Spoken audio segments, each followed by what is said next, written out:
In the heart of European football, a scandal was brewing, one that would rock the foundations of the sport. Rui Pinto, a whistleblower from Portugal, would reveal secrets that the world's richest and most powerful football clubs never wanted the public to know. Imagine uncovering the biggest secrets of the world's most powerful football clubs, exposing hidden deals, corruption, and financial cover-ups that rocked the sport to its core.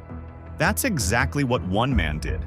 Rui Pinto, the mastermind behind football leaks, shook the football industry from its foundations. His leaks revealed the underbelly of the game, from shady player transfers to secret payments that evaded the rules. But as the world hailed him a hero, the law branded him a criminal, leading to his dramatic arrest and trial. Was Rui Pinto a whistleblower fighting for justice, or a hacker who crossed the line? And how did one person manage to bring down football's biggest empires? This is the story about how one hacker exposed it all. Rui Pinto, a Portuguese hacker, or whistleblower depending on whom you ask, became infamous for leaking over 70 million documents, now known as football leaks. These documents expose some of football's darkest secrets, pulling back the curtain on financial misconduct, illegal transfer practices, and hidden deals involving some of the world's biggest football clubs like Manchester City, Paris Saint-Germain, and Real Madrid. But how did it all start? Pinto began as an ordinary young man fascinated by technology and football.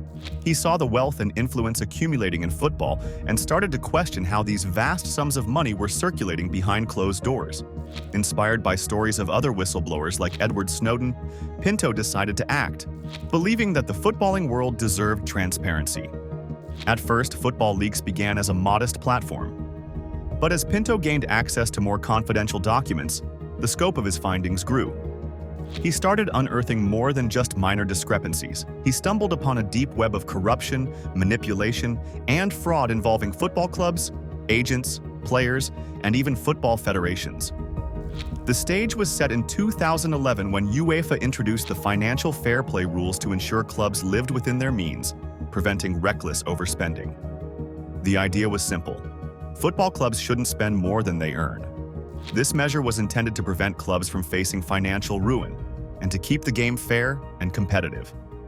But the pressure to compete at the highest levels of the sport was enormous, and for clubs like Manchester City and PSG, backed by billionaire owners, the temptation to win at all costs was too strong.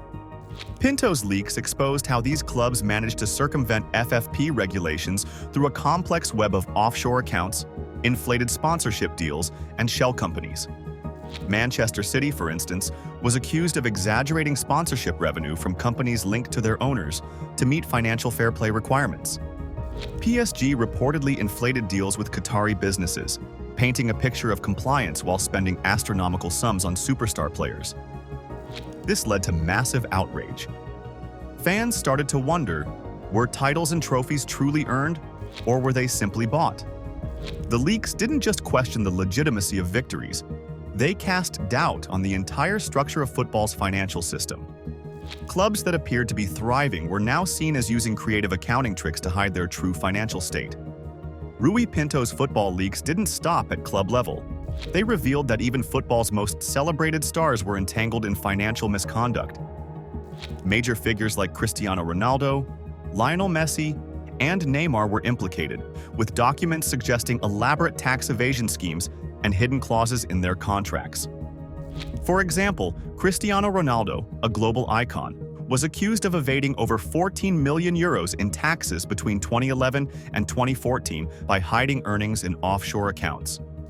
This revelation not only led to a massive 18.8 million euro fine, but also damaged Ronaldo's reputation, showing that even the brightest stars were willing to bend the rules. Neymar, too, was caught in the crossfire. The leaks exposed his secret transfer fees, hidden contract clauses, and offshore accounts used to minimize his tax liabilities.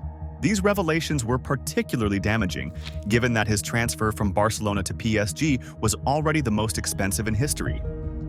This brought into question whether such astronomical fees were genuinely reflective of a player's value, or if they were part of a broader system of financial manipulation. These cases highlighted a broader issue. Was football, a sport beloved by millions, being used as a playground for the wealthy to evade taxes and manipulate finances for personal gain? Beyond players and clubs, Rui Pinto's football leaks shed light on the murky world of football agents. These agents, who are often seen as behind-the-scenes facilitators, were revealed to be orchestrating deals that enriched themselves at the expense of the clubs and players they represented. Documents showed how agents were pocketing massive commissions on transfers, sometimes earning more than the players themselves. In some cases, agents negotiated clauses that guaranteed them payments regardless of a player's performance. This raised questions about whether agents were acting in the best interests of their clients or simply exploiting the system for personal gain. One of the most notorious agents implicated was Jorge Mendes, who managed top players like Ronaldo and Jose Mourinho. The leaks suggested that Mendes used offshore accounts to facilitate transfers, avoiding taxes and funneling profits back to himself. This exposed the darker side of football's multi-billion-dollar transfer market.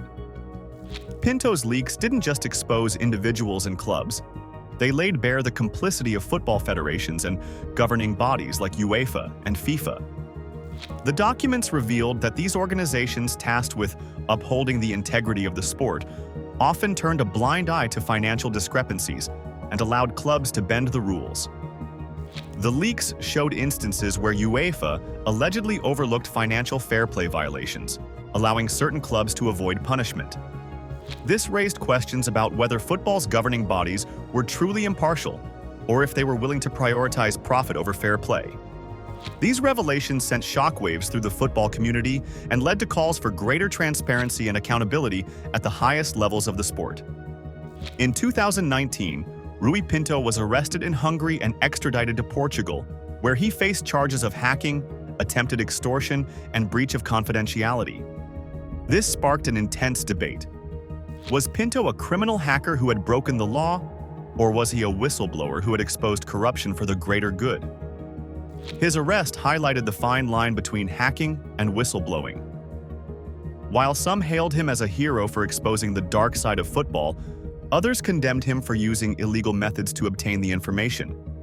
This debate continues today, with many arguing that without Pinto's actions, football's darkest secrets might have remained hidden forever. Years later, Rui Pinto's leaks are still causing ripples in the football world. Clubs like Manchester City, PSG, and Juventus continue to face intense scrutiny for financial misconduct, with Pinto's leaks playing a pivotal role in ongoing investigations. The impact has gone beyond individual clubs, prompting widespread discussions about the need for stricter financial regulations, more transparency, and better oversight. Football's governing bodies, including UEFA, have been forced to reevaluate their policies on financial transparency and player contracts. The football leaks scandal has led to calls for reforms that could change the way football is governed, ensuring that the sport is not just a playground for the rich, but a fair game for everyone. Rui Pinto may be in the spotlight for his methods, but his impact on football is undeniable. The beautiful game is now cleaner, but the cost of these revelations continues to be debated. What do you think? Is Rui Pinto a hero who exposed corruption, or did he cross a line that shouldn't have been crossed? If you found this story compelling, make sure to subscribe and hit the notification bell for more deep dives into the untold stories shaking the world.